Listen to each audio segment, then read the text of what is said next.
तर आम्ही 4 मित्र निघालोय हंपी फिरायला. प्लॅन सिंपल आहे. ट्रेन बोर्ड करायची, तिकडे लवकर पोचायचं, तयार व्हायचं आणि हंपी एक्सप्लोर करायची. पण सगळं जर आपल्या इच्छेनुसार झालंय, तर मग ती मजाच कसली. ट्रेन आमची झालेली आहे लेट. 2 तास. नारळ फोडलेला नव्हता. मग स्टेशनवर आम्हाला जो पहिला नारळवाला भेटला, त्याला आम्ही पाणी मला ना.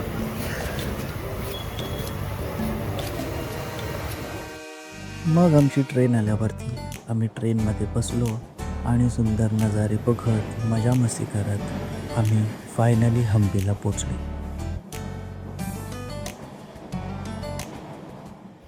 आम्ही हॉस्पिटल जंक्शनच्या बाहेर आलेलो आहे आणि हे जे दादा आहेत त्यांची आम्हाला गाडी भेटलेली आहे. अर्ध्या तासाचा रस्ता आहे. अर्ध्या तास नंतर आम्ही हॉटेलला पोचल्यावरती मग फ्रेश वगैरे होऊन मग निघू सगळं बाहेर फिरायला जेवढं जे जे ठरलं आहे ते.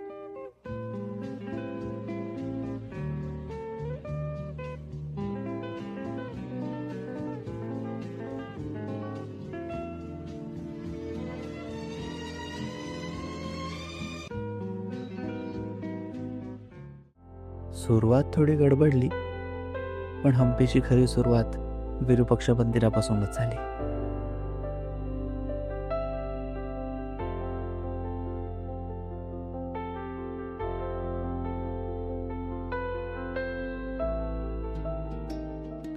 मला वाटतं आम्ही खरंच लकी होतो, कारण की लेट झाल्यामुळे आम्हाला तिकडचा प्रसाद म्हणजेच रस्सम राईस खायला भेटला.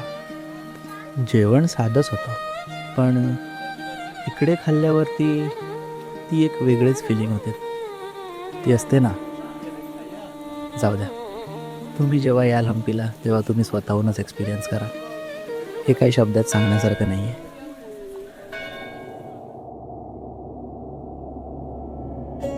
आत इतकी शांतता आणि बाहेर फक्त अवशेष.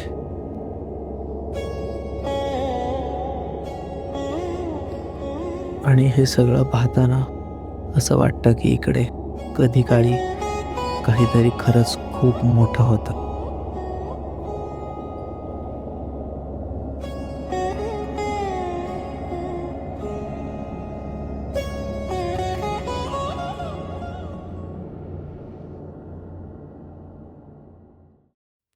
आणि मग आम्ही थोडा वेगळा अनुभव घ्यायचा ठरवला.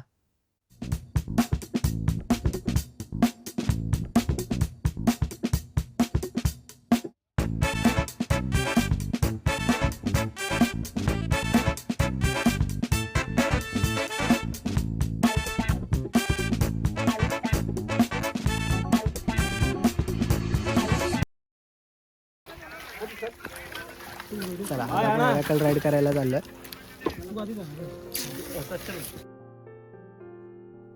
राईडमध्ये बसायच्या आधी आम्हाला सांगितलं होतं की तुम्हाला अर्धा तास फिरवलं जाईल आणि थोडी माहिती दिली जाऊ. हे ऐका तू सांगतो.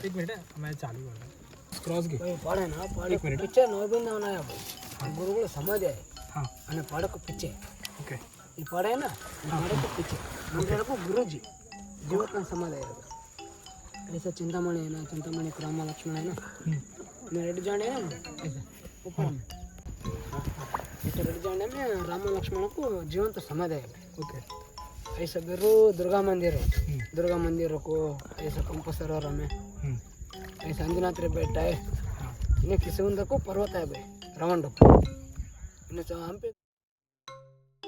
खरं सांगायचं झालं तर आम्हालाही काही कळलं नाही, पण राईड मजेशीर होती. पण अजून एक गोष्ट बाकी होती.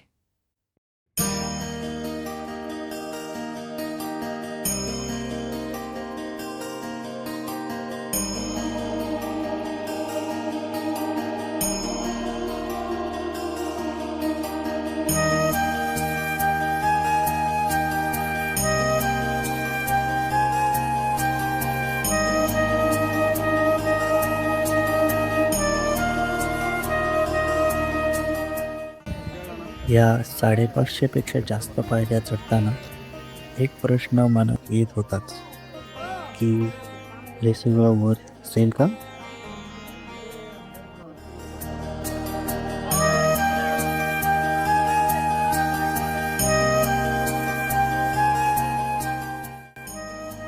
आणि वर येऊन समजलं की हो, हे खरंच खूप सुंदर आहे.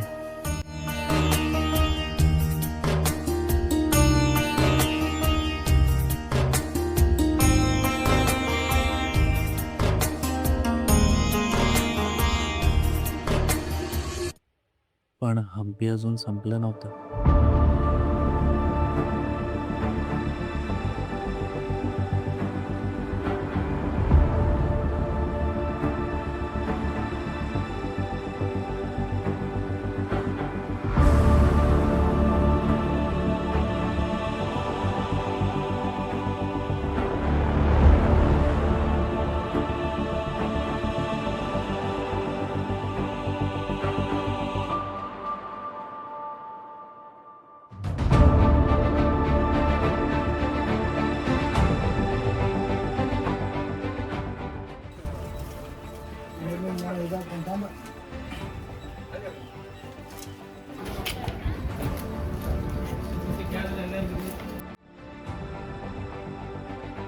काही ठिकाणं ही शब्दात सांगता येत नाहीत आणि म्हणूनच हम्पी ही फक्त बघण्याची जागा नाही आहे, अनुभवायची आहे.